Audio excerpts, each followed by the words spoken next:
আসসালামু আলাইকুম। আপনারা সবাই কেমন আছেন? আশা করি ভালো আছেন, যে যেখানে আছেন সুস্থ আছেন। তো আমিও ভালো আছি আপনাদের দোয়ায়, আল্লাহ তাআলার অশেষ রহমতে। তো আমি চলে আসছি প্রতিদিনের মতো আবারও নতুন ভিডিও নিয়ে। তো ওই যে ঈদের আর একদিন বাকি আছে, তো আমার শাশুড়ি ছাগলটা হলো কোরবানি দিবে। তো দেখেন কি আদর করে খাওয়াচ্ছে।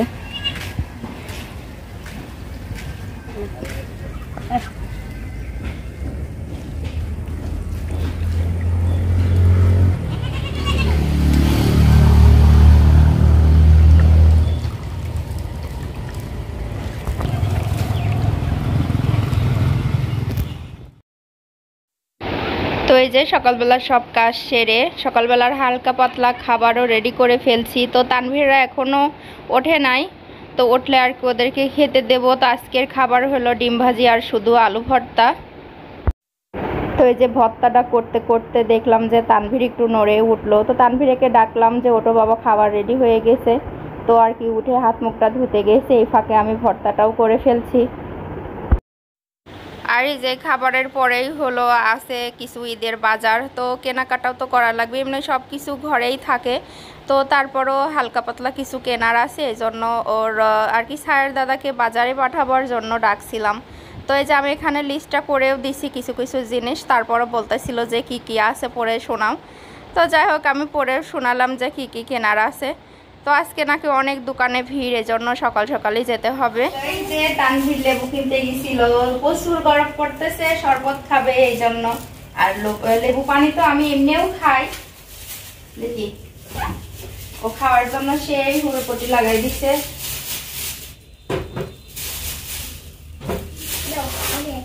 আকাশ ভাই টেকা দিছ? করো। আকাশ ভাই কিছু বলছে? বলেনি? কি আর আমার খালি মারেছে, ফুপুক গালিছে আর তোমাকে মারেছে কে? তুমি টাকা দাও নি? হ্যাঁ দিই। তাহলে টাকা দিলে মারবি কে? না আর নাই, এই একটা তুমি খাবো বলে কাটি আমরা খাই না। তুমি খাওয়া না, আমি সব করব। আচ্ছা। তো ওই যে তানভীর তো লেবু নিয়ে আসলো, তো তানভীরকে লেবু শরবতটা বানাই দিয়ে আর কি প্রতিদিনের কাঁচা তো লেগেই থাকে, তারপরেও আবার ঈদ বলে কথা। তো এত গরমে তো মন যায় না কাচতে, তারপরও কিছু কিছু কাঁচাই লাগবে। এই জন্য সকাল সকাল, আজকে রোদ নাই, প্রচণ্ড গরম পড়তিছে, এর মধ্যেও তো না কাচলেও না, তো তারপরও সকাল সকাল এগুলো ধুয়ে আর কি মেলে দিলাম আর কি। তো সকাল সকাল কাচলে আর কি শুকায় যাবে যদি বৃষ্টি হয়। তো এই যে ভাবছিলাম যে বৃষ্টি আসতে পারে, তো চুলার পিঠটা লিপবো না। তারপরও কালকে ঈদ কথায় আসে না যে তেল সিঁদুরের নারী আর লেপা পুষায় বাড়ি, তো না লেপলে পুষলে আর ভালো লাগে না। এজন্য আর কি সকাল সকাল দুপুরে রান্না করার আগ দিয়েই চুলার পিঠটা আমি খুব চকচকে করে লেপে দিলাম। তারপরে আবার আছে উঠান লেপা, সেটাও আপনাদের সঙ্গে শেয়ার করব। তো এখন আপাতত চুলার পাশটা লেপে দিলাম।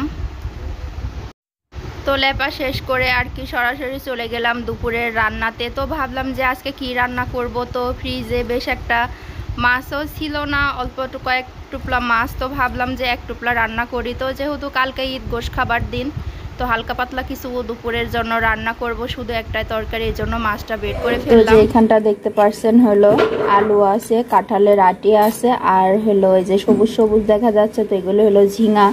তো এই ঝিঙাটা আমার শাশুড়ির গাছের ঝিঙা আর কি। তো এই ঝিঙাটা দিয়ে আমি সব কিছু মিলিয়ে অল্প একটুখানি, তো চচ্চড়িও বলতে পারেন, আবার পুরপুরাও বলতে পারেন, তো আমি এই তরকারিটা বানাইছি। কালারটা কিন্তু অনেক সুন্দর আসছে, আর এত সুন্দর একটা গন্ধ বের হয়েছে। তো আমি তো আবার তেলের উপরে জিরাটা ফোড়ন দিছি, তো জিরাটার আলাদা একটা গন্ধ বের হয়েছে। আর এই যে এখানটায় আছে হলো আলু আর কচুর মুখি দিয়ে মাছ দিয়ে রান্না করতেছি। তো রান্নাটা প্রায় শেষের দিকে।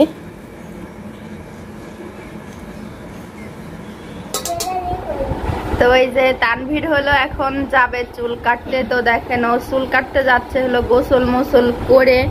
তো এই যে ইনমিন করে আবার বেলও পরবে, ও কিন্তু একাই পড়তে পারে সব কিছু।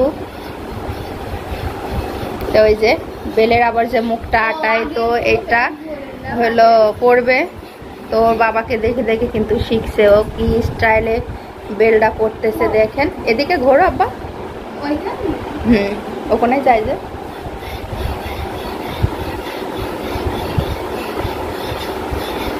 হ্যাঁ দেখেন কিভাবে পড়তেছে একা একা, কত একটা পাকনা, দেখাও দেয়া লাগে না।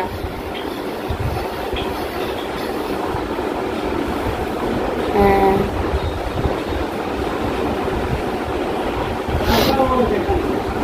তো যাই হোক, আমার মনে হয় না যে এই 4 বছর বয়সে কেউ এভাবে প্যান্ট গেঞ্জি আবার হইলো বেল্ট এভাবে পরতে পারে। দেখেন ও গেঞ্জিটা কিন্তু প্যান্টের মধ্যে দিয়ে ইন করে দিয়েছে, তো বলে যে বাবা এভাবে পরে। সব কিছুর বাবাকে দেখে দেখে শিখছে। হয়ে গেল বেল্ট পরা। ওই ওই এই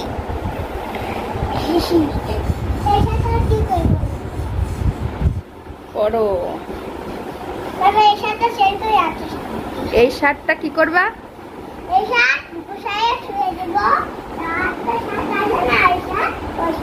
হ্যাঁ ও হলো শার্ট সেন্ড করবে, বুঝছেন?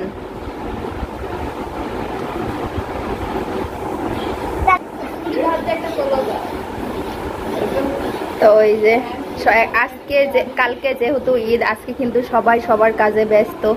তো আমার কাজ হলো ঘর বাড়ি পরিষ্কার করা, আর মানে ছেলেদের কাজ তো কালকে কুরবানির কাজই, তারা অনেক ব্যস্ত হয়ে থাকবে। এই জন্য ওর দাদা হলো ছুরি তারপরে চাপড় এগুলো ধার দেওয়া শুরু করে দিছে।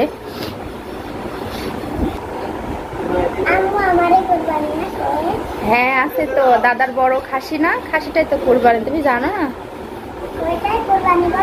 হ্যাঁ জবাই হবে ওটা।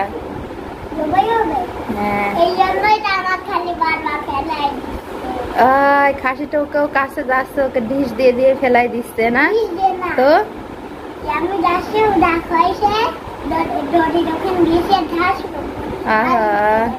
ব্যথা পাইছে তানভীর। তো এই যে কুরবানির ঈদের জন্য তো ছেলেদের কাজই থাকে আলাদা, আর যেহেতু আমাদের সমাজে সব কাজ আর কি ধার দেওয়ার কাজটা আমার শ্বশুরই করে, এজন্য এই যে প্রথমে শুরু করছে হলো বটি দিয়ে। তো বটি আর ছুরি চাপড় এগুলো প্রতি বছরই ধার দেয়। তো এবছরটা আমার শ্বশুরের শরীরটা অতটা ভালো না, তার টান আছে, এজন্য খুব কমই ধার দিচ্ছে। তো আজকে সবগুলো রেডি করে রাখছে, যেহেতু রাত পোহালেই ছুরি চাপড় এগুলো লাগবে এজন্য। তো দেখেন এগুলো কিন্তু ধার দিতে অনেক কষ্ট হয়, খুব চকচকা করে ধার দেওয়া লাগে, যেন মুখটা যেন দেখা যায়। এইভাবে যে বারবার উল্টায় পাল্টায় ঘুরে ঘুরে দেখে আর ধারটা দেয়, গরমের মধ্যে অনেক কষ্ট। তো এই যে ছুরিগুলো কিন্তু অনেকই করে ধার দিচ্ছে। তো এই যে এদিকে আবার দেখি ছায়ার বাবা হলো বাজার, তো ওই যে দইয়ের হাঁড়ি কিনে নিয়ে আসছে, তো কালকে ঈদ খাওয়ার জন্য।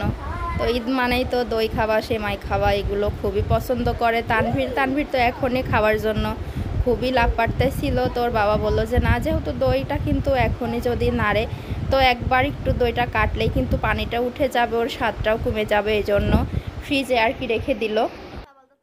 তো ওই যে আজ 2-1 দিন ধরে তো সেলুনে যে ঘুরে আসছে, যেহেতু অনেক এখন ঈদের সময় ভিড়, এই জন্য তো বলছিল যে বাড়িতে যেয়ে কেটে দিবে। তো আজকে সময় পাইছে, এখন প্রায় 2টার মতো বাজে। তো গোসলের আগ দিয়ে তো দেখলাম যে দাদা বাড়িতেই চুলটা কাটতে আসছে। তো আমার তানভীর কিন্তু অনেক শান্ত ছেলে, ও চুল কাটার সময় একটু হাল করে না, ও খুব গুড বয়।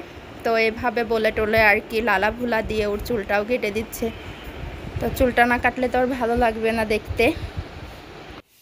তো এই যে এখন দুপুর প্রায় শেষ, তো উঠানটা ঝাড়ু দিলে আর কি কাজটাও শেষ হয়ে যাবে। যেহেতু আজকে মনে করছিলাম যে খুব শর্টে মটে কাজটা ছাড়বো, কিন্তু না, যতই ভাবি যে অল্প সময় ধরে কাজটা করে ফেলবো, কিন্তু গরমের জন্য তো অত জোরে কাজও করতে পারি না। তো আস্তে আস্তে সব কিছু পরিষ্কার করে ফেলছি।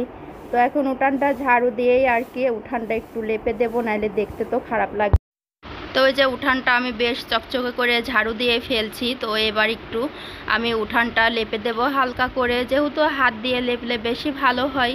তো আমি আগে দেখছি যে আমার শাশুড়িও এইভাবেই লেপতো, তো ভাবলাম যে তিনি অসুস্থ হয়ে আছে, বেশ ঠান্ডা লাগছে, না হলে তো সেই লেপে দিত। তো তার কাজটা আজকে আমি করে দেব, এই জন্য আজকে ফার্স্ট টাইম আমি এইভাবে ঝাঁটা দিয়ে আর কি এভাবে গোবর দিয়ে কখনো করি না, এবার ফার্স্ট টাইম। তো যাই হোক, ভুল হয়ে গেলে আপনারা কমেন্টে জানাবেন।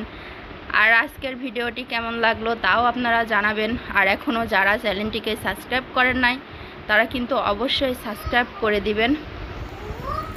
আজকের ভিডিওটি আমার কেমন লাগলো সেটা আপনারা অবশ্যই জানাবেন। আজকের মতো ভিডিওটি এই পর্যন্তই। আল্লাহ হাফেজ। তো যাই হোক, আগেই আমি আল্লাহ হাফেজ দিয়ে ফেলছি। তো আপনাদের মাঝে আর একটা কথা বলে যাই। তো কালকে তো একটা খুশির দিন, ঈদের দিন। তো কালকে আবার আপনাদের মাঝে হাজির হব নতুন কোনো ভিডিও নিয়ে। অবশ্যই ভালো লাগবে আশা করি। আমার ভিডিওটি দেখতে থাকেন।